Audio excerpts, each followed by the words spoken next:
नमस्ते दोस्तों, मैं हूं रघुनंदन नोगजा और स्वागत है आप सबका हमारे YouTube चैनल आरवीज कॉमर्स ट्यूटोरियल में। दोस्तों आज से हम पढ़ने वाले हैं हमारा नया चैप्टर जो है चैप्टर नंबर 6 आपके बुक में जो है इंडेक्स नंबर। मैंने आपको सबसे पहले इंट्रोडक्शन लेक्चर में बताया था कि हमें स्टैटिस्टिक्स का भी कुछ पार्ट पढ़ना है। मतलब इकोनॉमिक्स में मैथमेटिक्स एंड स्टैटिस्टिक्स से रिलेटेड एक चैप्टर है हमारा, वो चैप्टर आज आ गया है दोस्तों हमारा इंडेक्स नंबर। अब हमें ये पढ़ना है कि हमें ये इंडेक्स नंबर चैप्टर क्यों पढ़ना है और इंडेक्स नंबर होता क्या है। तो इंडेक्स नंबर ये होता है दोस्तों कि हमें सबको मालूम है कि प्राइस लेवल्स चेंज होती रहती है मार्केट में। समझो 2005 में एक किलो वीट की कीमत 10 रुपए थी, तो आज वो बढ़ के वीट की कीमत हो गई है 30 रुपए।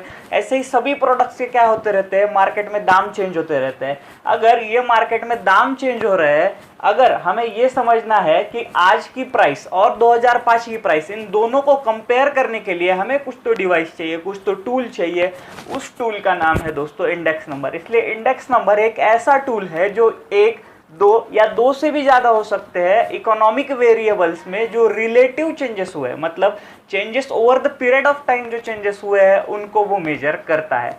तो इंडेक्स नंबर दोस्तों सिंपली एक टूल है, एक डिवाइस है, स्टैटिस्टिकल डिवाइस है जो मेजर करता है changes in the economic variable, changes in the economic variable over the period. अब वेरिएबल क्या होता है? वेरिएबल्स ऐसे मैथमेटिक्स में पार्ट होते हैं जो चेंजेस होते रहते हैं। जैसे कि हमें पता है प्राइस चेंज होती रहती है, एक प्रोडक्ट की प्राइस चेंज होती है, इकोनॉमी में पूरे प्रोडक्ट की प्राइस चेंज होती है, फिर इन्फ्लेशन रेट चेंज होता है। हम अक्सर सुनते हैं कि inflation rate is 5%, inflation rate is 6%।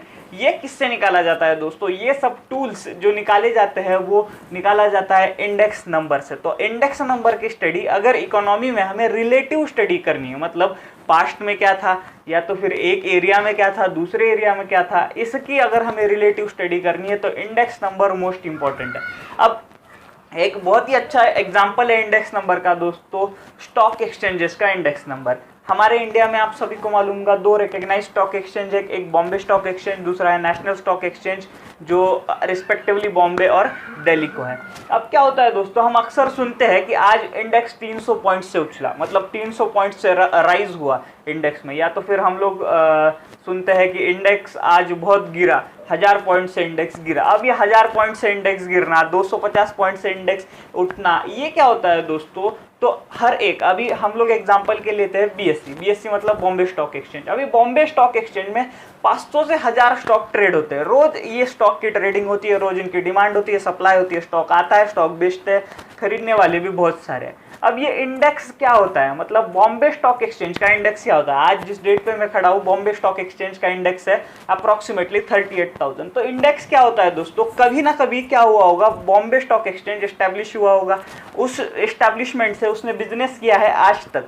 तो आज तक जो बिजनेस किया है बॉम्बे स्टॉक एक्सचेंज ने, जो उसने रिटर्न्स दिए है उसके इन्वेस्टर को, वो होता है दोस्तों इंडेक्स। मतलब इंडेक्स कुछ नहीं है, तो सिर्फ क्या है, बॉम्बे स्टॉक एक्सचेंज का इंडेक्स क्या है, तो जो भी स्टॉक परफॉर्म कर रहा है, मतलब बॉम्बे स्टॉक एक्सचेंज में जितने भी स्टॉक है उनमें से कुछ चुनिंदा स्टॉक लिए जाते हैं, 50 या 100 स्टॉक, और उनका परफॉर्मेंस क्या किया जाता है, रोज इवेल्युएट किया जाता है, और उस हिसाब से उनका एवरेज लगा के अलग एवरेज होता है, सिंपल एवरेज नहीं होता है, वेटेड एवरेज होता है। मैं आगे पढ़ाऊंगा आपको। इस एवरेज को हम लोग बोलते हैं इंडेक्स नंबर। इससे क्या होता है, स्टॉक एक्सचेंज का इंडेक्स हमें पता चलता है। जैसे कि आज इस डेट पे इंडेक्स क्या है, बीएससी का 38,000 है, एनएससी का अप्रॉक्सीमेटली 11,000 है।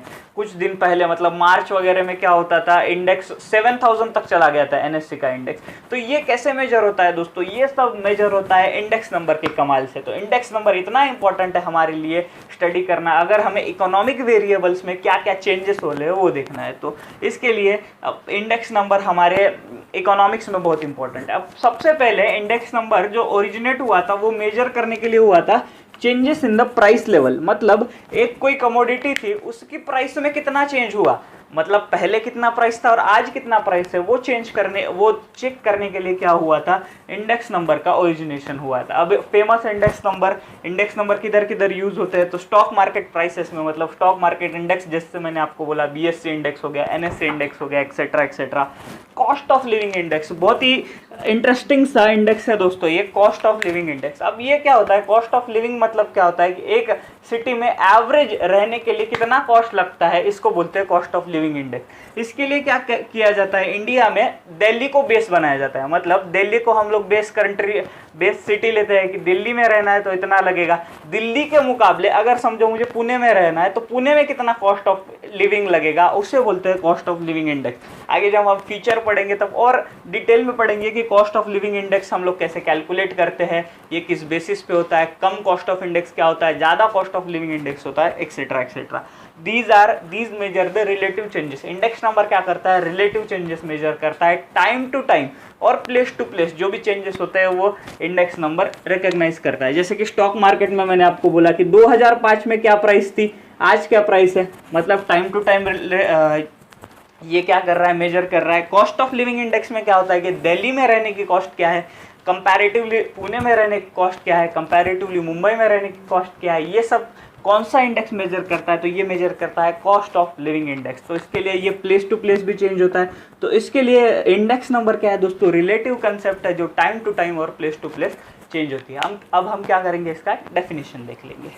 अब कुछ फॉर्मल से डेफिनेशन दी गई है हमारे बुक में, वो हम लोग पढ़ते हैं इंडेक्स नंबर की। तो स्पाइजल नाम के जो इकोनॉमिस्ट है उन्होंने पहले ही डेफिनेशन दी है इंडेक्स नंबर की। वो बोलते हैं कि index number is what a statistical measure design to show the changes in the variable or a group of variable or a group of related variable. जैसे हमने सब समझा क्या, अभी स्टॉक मार्केट का इंडेक्स क्या है, एक बहुत सारे स्टॉक का एक ग्रुप बनाया गया है और उसमें जो भी चेंजेस होते हैं, मतलब स्टॉक वेरिएबल है, स्टॉक की प्राइसेस वेरिएबल है, उसका ग्रुप बना के, मतलब ग्रुप ऑफ रिलेटेड वेरिएबल का क्या कर रहे हैं हम लोग, इंडेक्स नंबर निकाल रहे हैं। या तो फिर उसमें हम लोग एक स्टॉक का भी इंडेक्स निकाल सकते हैं, तो एक सिंगल स्टॉक या group of variable with reference to the time, geography and other characteristic. अभी ये बहुत इंपॉर्टेंट है दोस्तों, with reference to the time, geography and other characteristic. मतलब मैंने आपको बोला कि स्टॉक मार्केट का इंडेक्स 2005 में क्या था और 2020 में क्या है, ये हो गया with reference to the time. और जियोग्राफी मतलब क्या था कि जैसे आपको मैंने एक एग्जांपल दिया था कॉस्ट ऑफ लिविंग इंडेक्स, मतलब एक सिटी में रहने की एवरेज कॉस्ट क्या है, तो दिल्ली में क्या है, और जियोग्राफिकली पुणे में रहने की कॉस्ट क्या है, या तो फिर मुंबई में रहने की कॉस्ट क्या है, ये सब है दोस्तों। मतलब इंडेक्स नंबर जो है वो कभी भी रिलेटिव होता है, मतलब वो टाइम या तो फिर जियोग्राफिकल प्लेस से या तो फिर इनकम या प्रोफेशन से क्या किया जाता है, डिराइव किया जाता है। दूसरा डेफिनेशन है क्रॉक्सटन एंड काउडेन इनका, वो बोलते हैं कि index number are the devices for measuring differences in the magnitude of group of related variable. अब मैग्नीट्यूड का मीनिंग होता है दोस्तों वैल्यू, मतलब ये बोलते हैं कि index number are the devices for measuring differences in the value of a group of related variable. मतलब क्या है कि रिलेटेड वेरिएबल्स का मैंने एक सेट कर लिया, उनका क्या कर लिया, इंडेक्स नंबर निकाल लिया, और कोई अगर रिलेटेड वेरिएबल होगा उसका सेट कर लिया, इन दोनों का डिफरेंस जो भी मैं कैलकुलेट करूंगा वो इनके हिसाब से है इंडेक्स नंबर। मतलब सिंपली क्या है, मैंने जैसा आपको बीएससी का एग्जाम्पल बोला था वैसे एग्जाम्पल आप कंसिडर कीजिएगा एनएससी का, नेशनल स्टॉक एक्सचेंज का। इन दोनों के डिफरेंसेस में जब हम निकालेंगे, ये दो मेन इंडेक्स है हमारे, इन दोनों का भी जो भी डिफरेंस निकलेगा वो एक तीसरा इंडेक्स नंबर होगा, ऐसा इनका मानना है। तो इंडेक्स नंबर कुछ नहीं है दोस्तों, सिंपली एक बात है कि दो इकोनॉमिक वेरिएबल, मतलब दो चेंजिंग थिंग का जो भी रिलेशनशिप बताता है, या दो से ज़्यादा जो इकोनॉमिक वेरिएबल है उसमें जो चेंजेस इन रिलेशनशिप बताता है वो है इंडेक्स नंबर। तो अगले लेक्चर में हम लोग देखेंगे features of this index number. Thank you so much.